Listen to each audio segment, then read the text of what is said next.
Welcome to the Slop Farm. Enjoy the video. In this video, I will show you how to replace your air filter. First, gather your essential tools, which usually include a new air filter and a screwdriver.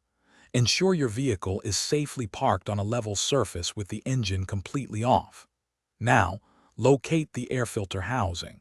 It's typically a large black box found under the hood of your vehicle. This preparation ensures a smooth replacement process. Next, you'll need to access the old filter. Carefully unclip or unscrew the fasteners that secure the air filter housing cover. There might be 2 to 4 clips or a few screws, depending on your vehicle model. Once released, gently lift the housing cover to expose the old air filter. Take a moment to note its orientation. This will be crucial for installing the new one correctly. Now it's time for the replacement.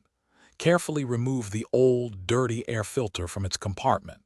Before inserting the new one, take a clean cloth and wipe away any dust or debris accumulated inside the air filter housing. This ensures a clean seal. Finally, insert the new air filter, making sure it sits snugly and matches the exact orientation of the old filter you just removed. To finish up, securely reattach the air filter housing cover, ensuring all clips or screws are fastened tightly. This prevents unfiltered air from entering your engine. For optimal performance, remember to check your air filter regularly, typically every 10,000 to 15,000 miles, or more often if you drive in dusty conditions. A clean air filter improves fuel efficiency and engine longevity. Also, check the description for a link to the Shark AI Ultra Robot Vacuum and other great deals. Thanks for watching.